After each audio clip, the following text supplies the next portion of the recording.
我追訪咗咁多輯嘅優質工序，先知道原來要起一棟樓真係唔容易㗎。所以咧，今次炳叔同埋國強嚟講解關於鑽孔灌注樁嘅優質工序，我就實唔會錯過啦。開始啦，炳叔。Tony 都係嗰句先，要做到優質嘅樓宇咧，就必須由正確嘅基本工序開始嘅。哦，不過唔好意思啊，其實咩係鑽孔灌注樁啊？等我解釋啦。鑽孔灌注樁即係行內叫做鑽孔樁。首先就係用重型機械鑽一個深入地底、直徑大概800mm 以上嘅窿，直至鑽到啱承托嘅岩層，然後用紮鐵落石屎嚟做樓宇樁柱之用噶。而窿嘅直徑仲可以做到3米闊添。咁國強，你知唔知道鑽孔灌注樁有咩好處先？梗係知啦。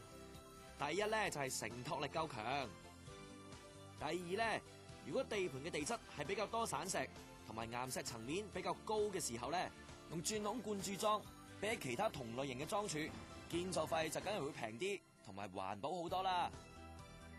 第三咧就係可以減少噪音同埋震動，咁樣對周圍樓宇嘅影響都少啲啦。最後咯，就係樁柱嘅位置準程度夠高啊嘛。快而準喎。不過用鑽孔灌注樁呢個方法都有佢嘅局限嘅。嗱，就好似佢需要用一啲重型機器操作，所以就要大嘅工作空間啦。同埋鑽孔樁嘅面積比較大，所以加裝就比較困難啦。如果喺斜坡上做鑽孔灌注樁，就需要做工作平台添，咁費用就會比較昂貴啦。而且仲需要預先鑽孔，排出嚟嘅污水同埋沙泥都要經過處理。如果唔係，就好容易污染周圍嘅環境噶啦。咁喺施工之前呢，一定要集齊有關嘅施工文件，例如屋宇署批准圖則、最新樁柱施工圖則、地盤探討報告、地盤同埋周圍嘅公共地體設施圖則。另外又要集齊政府批准有關地盤安全監工計劃書，同埋基礎工程嘅質量監工計劃書，同埋地盤周圍環境要注意嘅事項，例如係咪近地鐵啦，有冇架空電纜等等噶。好似未講完喎，等我嚟啦。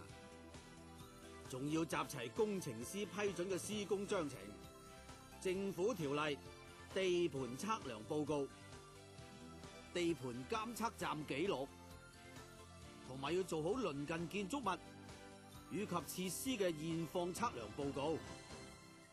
咁又要用閉路電視，即係 CCTV 錄影地盤周圍嘅排水管裏邊嘅現況，兼且要向香港水務署申請水源，仲要向環保署申請排污牌照。咁當然最重要嘅就係要攞到屋宇署嘅鑽孔樁工程開工紙同埋圍街板許可證啦。呢啲預備功夫真係做漏一樣都唔得噶。仲有鑽孔樁要用好多機械設備噶。係啊，好似吊機、磨樁機，即係 oscillator、震錘、反循環鑽石機，即係 RCD、各款鑽頭、鑽桿、泥夾、鋼通、錘、大底鑽頭、水泵、發電機、風機、石屎斗、導管，即係 trimmy pipe、過石鑽、飛機仔同埋小路寶、沉澱缸同埋環保甲鋁缸噶，仲有可以長到100米嘅泵尺。好嘢喎，咁多都記得晒。失禮。